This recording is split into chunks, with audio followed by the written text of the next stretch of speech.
Okay, here we go. Brian Van again with Mathias. We're going to go ahead and put the rear brake line on now. Yes. Okay, we've looked through all the lines. We have all the pieces that we need.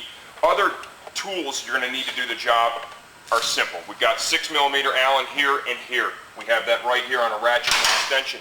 8mm wrench for our bleeder screw back here. That pretty much takes care of the rear. Absolutely. The rear is very simple.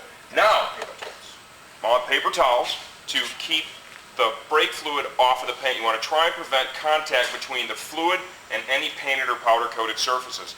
It's okay if you get something on there as long as you clean it off with some cleaner, water, brake cleaner, something before it has a chance to attack the paint or the powder coat. You've got a couple of minutes. Yep. It's not, you know, don't get all 911 here, you know. You don't need to call the Secret Service, just get it off of there ASAP. Now, what we're going to do is we're going to show you different ways to empty the braking system. Because we want to change our fluid too, okay? One is, for in the $40 range, you can buy a Mighty Vac bleeding system. This is a nice tool to have, many uses, automotive, you know, along with the motorcycles, okay?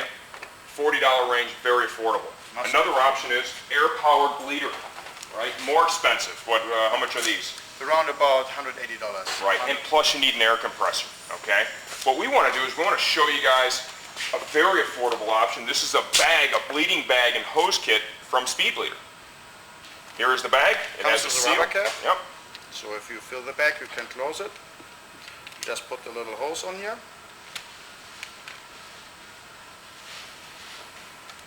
And this works nice on the other end when you're done to bleed the system as well. Helps keep it drip free. Here's our wrench. Put the wrench on. The hose on.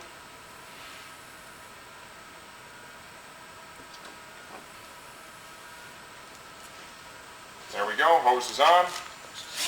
Bag is connected. Alrighty, Brian. Go ahead. We have to open up the reservoir. I forgot almost all that.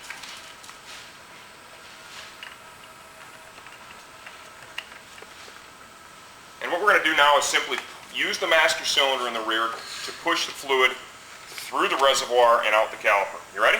Ready. Keep on pumping. Oops. Pump.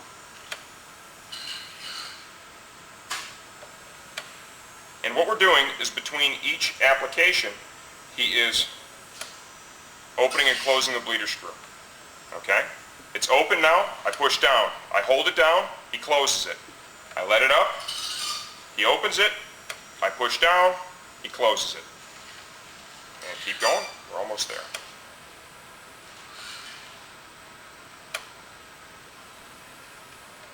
And this is just a good way to begin because it gets all the old fluid out of the system.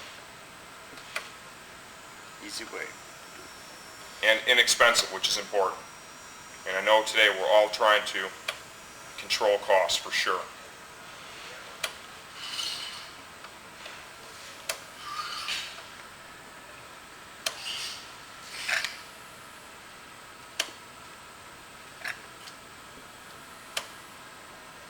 You can see the air bubbles now. See all the air bubbles? It's almost empty. Oh, that's what we want to do. One more time. Okay. That's the end of that. Okay. Now he's going to go ahead and pull the bag off. Make sure we can move on. Here is our ratchet. Extension, 6mm. I'm going to go ahead and crack that banjo bolt loose there. Crack this banjo loose here. Okay. From here, you'll find that you can usually just go with your fingers and remove it, okay? Watch out, there will be always some fluid in the line. Hold the ends a little bit up instead of down. To try and keep it from getting all over the bike. See how we've done that here. We're going to go ahead and feed it through. And then we'll put this off to the side and we'll bring it down. Make sure that you clean the surface where the crush washer seals a little bit with a clean paper towel. Remove the old crush washers. You should also never reuse those again. Always use new ones, which we supply with the kit. Because that's, quite frankly, that's how you seal it. All right, now we're going to go ahead and feed the new line through. Just basically, you have to look at the old one and the way that it came off and make sure that you have the fittings in the right direction on the right side. We've got our banjo bolt, one crush washer. Let's put the other crush washer between the fitting and the master cylinder. And we're going to do one side at a time. What I'm going to do is I'm going to make this just finger tight, because what we want to do now is we want to check the angle of the fitting at the caliper. And if we need to adjust it, now would be the time.